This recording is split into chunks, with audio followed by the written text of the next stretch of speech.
Mall of America. For more than 30 years, it has been a retail leader and an international destination, and it remains the largest mall in the U.S. Not to mention, it welcomes millions of guests from around the world. It's huge, but it's also so much more. In this podcast, you're going to hear the real stories of how it started and why it continues to thrive. You'll hear about challenges we faced along the way and what you can learn from them.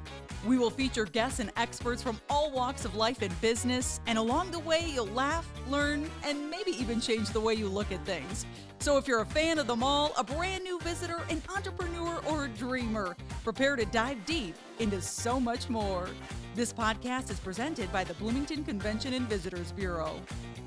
Good afternoon, and welcome to another edition of So Much More here at Mall of America. I'm just kidding, but we're excited to have everyone back again. And two of my favorite colleagues, guests, co-hosts are joining me today. Buntje, our VP of Marketing at Mall of America, and Grap, our VP of Storytelling, Experiential, Entertainment, pretty much anything creative. Welcome, guys. How you doing? I'm doing well. How are you? Thanks for having us back. Yeah, absolutely. Most people don't get asked back. I'm aware. That's all I'm saying. You're kind of stuck here. We're actually talk about this a little bit later, but we are sitting in the middle of Candy Cane Institute. I don't know if we're at the North Pole or at Mall of America, wherever we are. It's awesome. But today's topic, and this is so fitting because today's topic is we're going to talk about the holidays, and the holiday shopping season specifically. And so I wanted to kick off and ask you guys really quickly, what's your favorite gift you've ever gotten for the holidays? I gave my son a new bike last year, and he was really excited because it was like a big bike, and he was really excited to use it. Now, this summer it's been a little bit hit or miss, but he was like, it was one of those things where he's like, this is my bike, and it was great to see. So. Awesome, yeah. Nothing like giving a kid a toy in December in Minnesota saying you can't use it for 5 months, but enjoy it, right? Yes. I put it down in the basement, he just stared at it, basically. I love it. So, I love you taunted him. Yes, exactly. I love it. Chris, your favorite holiday gift you've received? Favorite holiday gift I received was probably, there was a G.I. Joe hydrofoil, which was their epic boat. That had huge fans on the back. I was really happy to get that as a kid because I didn't think I was going to get it because in our household, as you all know, every family is assigned an elf, right? So everybody has an elf. And when I was a kid, Ralph the elf was our elf. And I had perhaps been a little sassy with my father at one point, and all of a sudden this box I had been eyeing was gone from under the tree. And it did come back on Christmas. I had redeemed myself, and it was that G.I. Joe hydrofoil. So it felt like, redemption. Finally, you got on Ralph's good side. The toy itself was that great. It was that I got it back. I don't think I know it. So everyone in your family got an elf? So every family has an elf, right? Every family has their own elf because Santa can't do it all on his own. Yeah. So our assigned elf was Ralph, and he would leave notes. Gotcha. And just kind of keep an eye on things in that little interim between, Thanksgiving and Christmas, just in case you got a little sassy, and things could be. The Santa's watching. retracted. I mean, I say that over and over again. Yep. Where it's that time period where I'm like, oh, Santa's starting to watch with the kids. It's that time period. It's like November to December. It's a good thing. So. I love the magic of the holiday season, of Christmas, of Santa. There's also, at some time, we're going to do an after-hours version where we talk about some of the creepiness around the myths and the lore, the legend, but that's not for today's topic. How about a loved one that you saw get a gift that you were overwhelmed by their response? I really think when we got my son his pet rats, that was a game changer, and I know people have, some hesitations around rats, but they're really fantastic pets, and especially first pets, because they're kind of like little puppies. He was super excited. We had this entire Rattopia kingdom for them, 5 levels of fun. It was awesome, and he loved them so much. That was really, really fun for us to see. Fun. I love it. Yeah. There's nothing like seeing, especially a child, right, when they're really happy and they get a gift. Every time I'm on this with Chris, I learn a different level. I never heard that. I didn't know that rats were a thing. That's just great to hear. Paints an ever darker picture of a damaged man. Yes, exactly. Exactly. We're going to switch gears really quickly to Mall of America, as well as the holiday season from a retail perspective in general. When the mall first opened, it was really about the day after Thanksgiving, Black Friday, and the huge crowds and this craziness for 6 weeks of shopping. It's still a very busy time for us, but our attitudes and the way we handle that holiday have changed a little bit. Even in your time here, Grant, talk a little bit about the evolution of the holiday shopping season and what it means to you from a marketing perspective. Yeah, you know, holiday is that time of year where people have traditions, right? Like they have traditions that they've done with their family, but as they get older, they sort of morph those traditions as well. And I think we look at holiday the same way, right? Like we want to create that environment that creates those traditions for those families. And like you said, like that Black Friday, that after Thanksgiving was the moment for so long, but we're starting to see that shift. It's spreading out. People have different traditions. They have family traditions, friends holiday traditions, different things going on. And I think we are shifting not only our marketing and our events and everything to help provide those new traditions for families. What other brands do you think do the holiday shopping traditions really well? Do you have any examples of brands that have embraced the holiday and done it in a really fun way? You know, I think not to go right in the backyard, but I love what Target does for holiday. You know, they really look at it from a guest-centric standpoint, and they do stuff in all their stores. They do pop-ups in different locations. They do experiential things in New York. I went to one of them. You know, they really look at what the guest wants and meets them there, from deals to when they're doing deals to the type of things that they're putting on sale, and really trying to encourage those memory makers that are out there. So. Do you remember what the New York experiential thing was? Can you share that with us? Yeah, so they took over a space in Soho, and they basically had an experiential linear experience where you check in and you can order different toys, and at the end of it, they came out of a chimney that got delivered to you. You could drive drones. They had a giant ball pit that was all snowballs that kids could go play in and things like that. So it was just one of those things where it was unexpected, right? Yep. And I think that is, in a lot of ways, what people are looking for the holiday time period, is to be overwhelmed with, you know, wow, I didn't know that was there. Like, look at that. That's amazing, right? Like, it's those moments of not necessarily overwhelmed in a bad way, but overwhelmed in a sort of a joy or an excitement that's out there. Overwhelming guests and surprising them. That's a good thing, I think, right? Yeah, and you know, a lot of times overwhelming gets sort of put into this, like, you know, this bad connotation of, oh my gosh, like so much. And that does happen a little bit for holiday. And as we talk about what we're doing for holiday, you know, we really want to help our guests not be overwhelmed in a bad way, but overwhelmed in a good way of, I didn't know that existed. I didn't know that was happening here. Look at that. That's amazing. Those type of things. Awesome.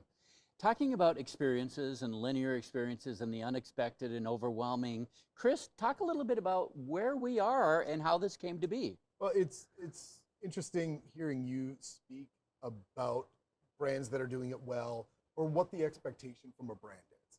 Because when you think of Target, you don't think of tradition in the same way that you do with us, right? Like, part of your tradition might be going to Target to shop, but it's not like they have this thing that I love and I do. So there is a different sense of ownership, I think, and expectation that we have around the holiday season. And guests expect things like the Candy Cane Institute. And this was really born out of the challenge around COVID. We were trying to figure out what our Santa experience was going to be like. And we have always had fantastic elves that have hosted people in our common area Santa spaces. For people that don't know, Santa that was in the mall proper. And we had worked really hard on that experience and loved it. But then this idea came forward from a company called Hotop, where they had built a scalable experience called the Candy Cane Institute that was really about elves doing research. They kind of got stuck in their ways in the 70s. They nailed the holidays, and they were taking it easy. And then all of a sudden, they look up and look around, and things have changed. So they convinced Santa to go do market research at Mall of America to find out what make the holiday season so special for people. Their idea was halfway where we needed it. And I really liked the flow with guests interacting with the elves, learning about these experimentations that are happening. So you and your family or you and your friends get to be involved in that. But then you go into you know, we need to have a handoff where Santa and Mrs. Claus can come into play. And that's where we really took over And I love that Hotop was so open to us changing their IP, intellectual property, being a little bit free and loose with it. And that's how we landed on this experience with the Candy Cane Institute, where Santa and Mrs. Claus are able to engage with guests and walk the floor and check on the elves and see how their work is going, their research is going, and it's never going well.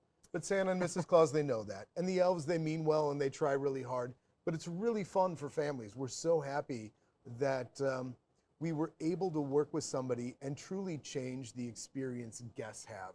I never really liked the traditional Santa experience. I really never liked, here's a stranger, tell them your hopes and dreams, and also sit on their lap. It's bizarre. And get a lollipop. Yeah, exactly, Candy cane. Exactly. We're told not to take candy from strangers, but here we are. It's okay with everybody watching. But this really meets the guest where they're comfortable too.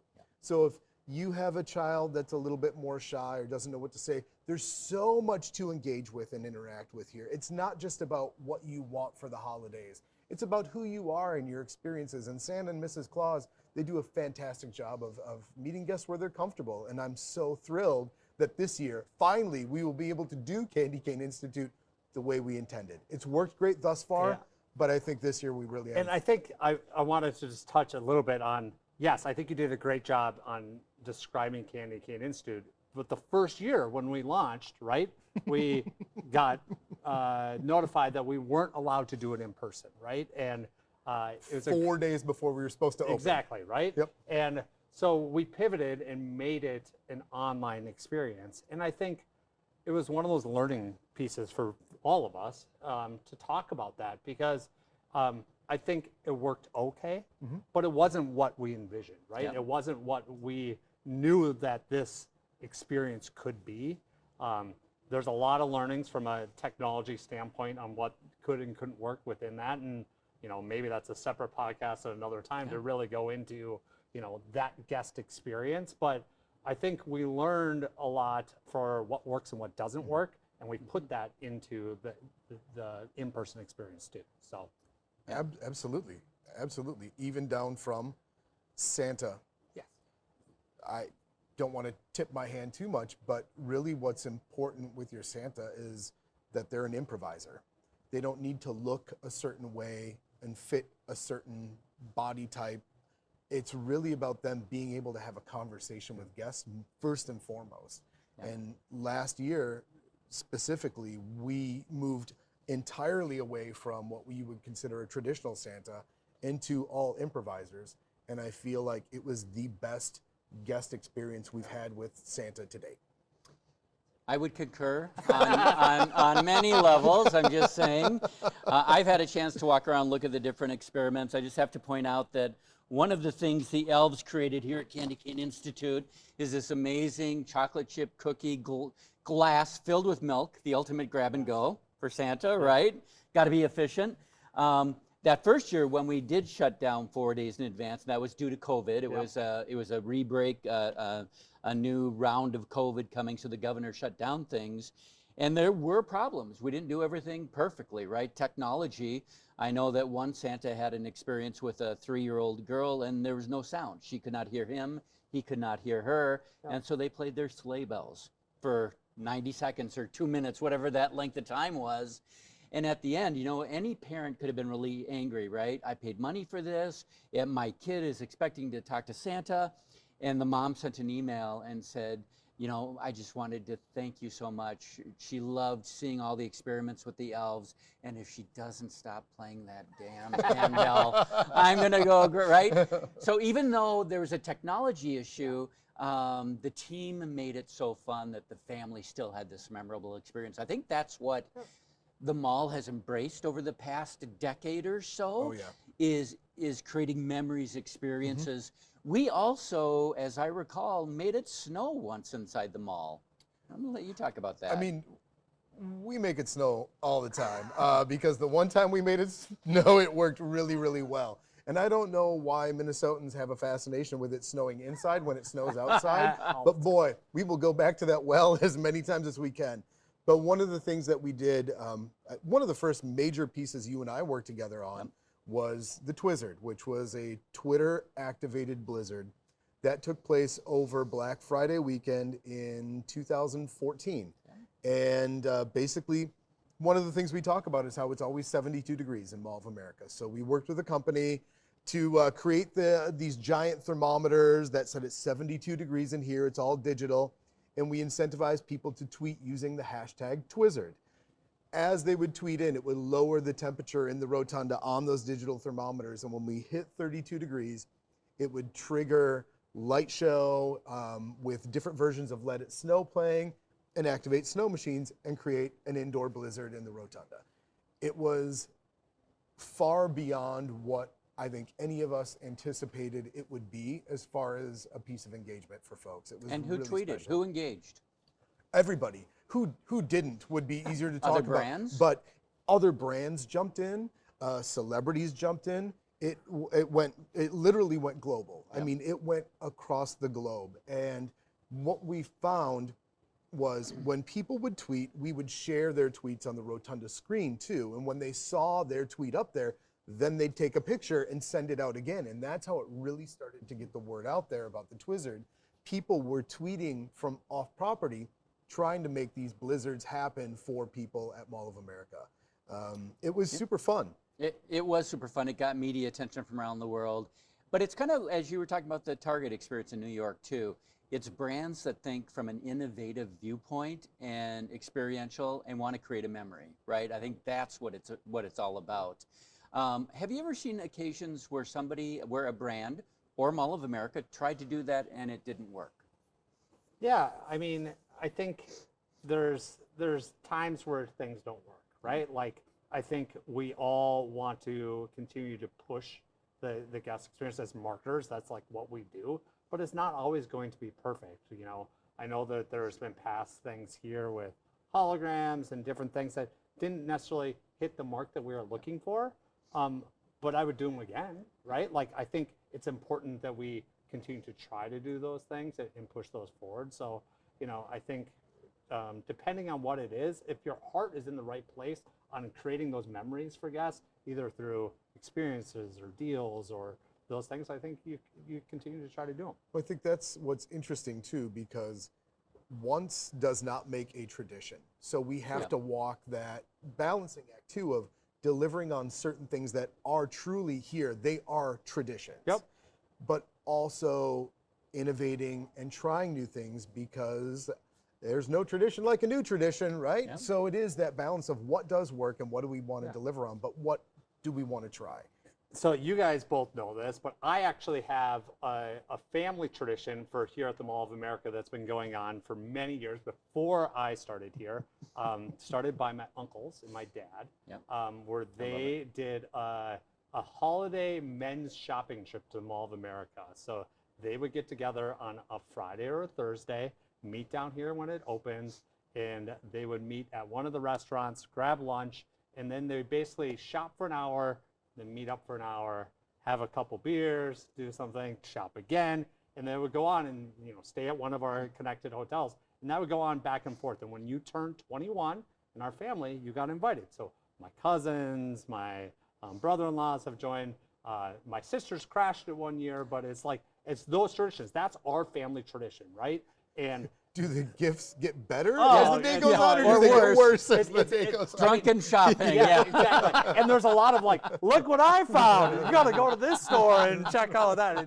And that is honestly like so great. It is part of it. Like, you know, I remember all of us bought Guitar Hero one time because my uncle was like, look at this Guitar Hero. And then we all went and got it. And I think that's the thing, like, that is our family tradition. Now, what did Mall of America play within that is we have the festive atmosphere to provide that experience. It isn't forced. It is that mix of shopping and entertainment that go on. And each time we do something a little bit different as well. So I think that's the thing, right? Like, that's a tradition for us, but different people have different traditions, and we have our traditions that are going on. And a huge part of what we do on the marketing side is just educating people everything that we have going on. And I think I didn't know everything that was going on from a holiday perspective at Mall of America until I took this job. Well, and I'm like, we do that, we do the holiday music festival, we do this, we do that. And I think that is a really interesting challenge that we have. Well, it was interesting too, because before you worked here, you came in and pitched some holiday stuff to us. Correct. And I felt myself getting angry in the pitch, like, we do that. Yeah, done. We do that. Been there. Have you not walked in the atrium? But it's so hard to get that message out. And is that our fault? Yeah. Like, that we're not messaging it the right way? Is it just our challenge? Like, you know, it truly is, no corner is untouched here. Yeah. And I think that's the interesting thing, right? Like, a guest will come here, you know, a couple times, a few times the holiday season to come shop. Like, they're not going to see everything, right? Like, we are such a, you know, impactful, large venue that it is impossible to see everything. So we need to get them to do one more visit to check out this thing. How do we message what Candy Cane Institute is? What is the holiday, what is the holiday music festival? Who's performing there? Like, how do we get them to know all of these things that are going on as well? So. No, I think that's a good point. I want to talk about a time when Mall of America followed the crowd, like so many brands do, and I think it was a mistake. And but then we rectified that mistake, right? Which was a number of years ago. When I first started here many years ago, we opened like at 7 o'clock in the morning on Friday, right? It was exciting. And then it was 6 o'clock in the morning. And then it was 4 o'clock in the morning. And then it was 2 o'clock. And then it was midnight. And then it was 5 p.m. on Thanksgiving. And that was a mistake. Our sales didn't go up. People stayed longer, perhaps. The crowds were a little thinner because it was over longer periods of time. But it didn't serve anyone well. It didn't really serve the expectations of the guests. Team members, employees in the stores, they were tired, they were grumpy, they were worn out. And a few years ago, we took a stand and said, stop, we've made a mistake here. We need to change this. Chris, you were part of those conversations. There was a group of us. Talk a little bit about the mindset and how we made that change and what we did. Well, part of it came from being here and working those hours with the team and just seeing that we weren't having an impact, except for largely on the team members. And so I remember crafting the pitch around closing on Thanksgiving, and it dragged on and on and on. And then all of a sudden it felt like it was September, and they're like, okay, we're doing it. We're closing on Thanksgiving. And then it was like, oh no. Well, now we really have to deliver on what we were talking about, bringing a sense of ceremony back to Black Friday and really making it feel special, because that's what I remember as a kid. Whether it was me going out and participating or family members going and doing it. So we really leaned into what was it that made those childlike feelings, what made it so special, and getting a gift and opening a gift. So we created this opportunity for people to get gifts from us on Black Friday, the mystery gift scratch off. And wow, it was that nerve-wracking thing, like, oh, no, I hope this works, because they said yes to the one thing, so this has really got to work. But it did, and people showed up, and people were excited, and the mystery gift scratch-off is going to be, a tradition for a lot of people for a long time. And I remember that first year that it was so fun watching the guests win gifts, and I remember this one guy won a big screen TV, and he flew in from the UK or someplace, and he's like, what am I going to do with this? He traded gifts with somebody else, which was awesome. You know, when we went through those conversations with leadership and ownership, we said, we guarantee you that we're going to have as many or more people coming. They're going to have more fun. We'll get more media. And all those predictions actually came true. It was a good business decision. Yeah. It was the right thing to do. And it was the right thing to do. Can I ask you guys, like, what the counter argument to that was? Were they concerned that tenants wanted to be open? There was a big fear that brands, not tenants, because local store managers loved it. Yep. When we shared the news of this, they were in tears, right? They loved the idea of being home on Thanksgiving.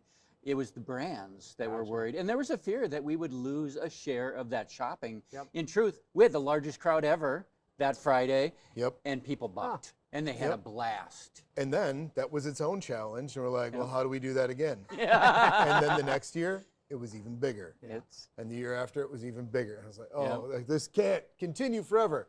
But it was really interesting to see, too, because that is a time where truly many of us are engaging with the guests differently. It's all hands on deck. And I love working at the Mystery Gift Scratch Off because you do get to meet people and hear their stories. People come from overseas specifically for this. People came to our location because they heard we closed on Thanksgiving, and they believed it was the right thing to do. It built loyalty. Yes, and that's where you know, whether it shows itself right away, making the right decision for your team It's always the right thing. is the right thing to do. It's always And, the right thing to do. You know, I think everybody, it's nice to say that now because it worked, Yep. but it was a game changer. You know, and we talked about it creating stories for people, and you've already shared one tradition, but I want to close this episode by talking about your favorite family non-Mall of America related holiday traditions that either is a longtime tradition or a newer one that you've created. Do either of you have an example? I have an example that I can share, but what do you? Of family holiday traditions? family I tradition mean, you really, love. it is Ralph the Elf. Yeah. I know not every family has an elf, but it's what we do and we talk about Yeah. because that way we can create these little moments of magic for people and the family. So I then carried on the tradition of Ralph the Elf for Dax. You know, Love as it. he was a young man and growing up, and I'm writing letters from Ralph and giving hot cocoa recipes, and he, you know, wasn't always awesome. And I loved just like, all right, he doesn't know. And then he comes back and cuts the press. It's like, no. But Love Ralph it. the Elf is a super fun tradition for us. Love it. Love that. I married into a great Christmas Great. tradition. So I'm only been doing it for about 5 years now, but no, 6 years. Don't tell my wife I Yeah. messed up on the number of years. But We're not recording. no, sorry. Don't watch this. No, they do a Christmas Eve all family party. So it's multi-generational. It's at a rotating house, and it's Christmas Eve, potluck. Everyone shows up. It's 5 generations at this point. It's 60 to 100 people, depending on where it is. And everyone gets together on Christmas Eve. And Santa will come to that. There's a couple of people that help Santa come to that experience, and all the kids love it. And you know, it's this sort of party for the adults with the kid atmosphere on Christmas Eve. And you know, I grew up where Christmas Eve was a time that, you know, was with my family. We go to Christmas Eve church, and that looks like that. But I really love this like big group atmosphere on Christmas Eve because it really sets the tone of, hey, we're all here. It's that time to be happy and connect with people and make those memories too. So. For me, it was as a child, we used to go on holiday trips. My dad sold motorhomes. We'd get a motorhome every holiday season. We'd drive to Texas or California, someplace warm for 8 days. We were in San Diego. It was Christmas Eve. Mom forgot to pack any groceries for that meal. She was in tears, right? Oh, I've ruined Christmas. And we were driving around. We found a little mom and pop taco stand, a real one in San Diego. And this was back in like 1971 or something, or late 60s. And we had tacos, and to this day, every Christmas Eve, my son and I have tacos on Christmas Eve. That has continued to be our tradition, and it's one that I will treasure until my dying day. One of the things that I love is spending time with friends and colleagues. So thank you both for taking time today. So appreciated it. And we plan Christmas all year long here at Mall of America. And we work on it all year long, which is why we're sitting here. But to all of our followers and listeners, if you guys would say happy holidays with me, I would so appreciate it. Happy holidays! Happy holidays! We'll see you soon. Thank you for tuning in to today's episode of So Much More. If you want to hear more, be sure to subscribe to our podcast wherever you find your favorites, including Spotify, Apple, or Google Podcasts. And you can also watch a videocast on YouTube. Go to podcast.mallofamerica.com to leave a review, ask a question, or give us an idea for the show. Until next time, thanks for listening. So Much More is presented by the Bloomington Convention and Visitors Bureau, the official destination marketing organization for the city of Bloomington, Minnesota. Before your next trip to Mall of America, visit bloomingtonmn.org for answers to all your travel questions, deals and packages for hotel stays, and so much more.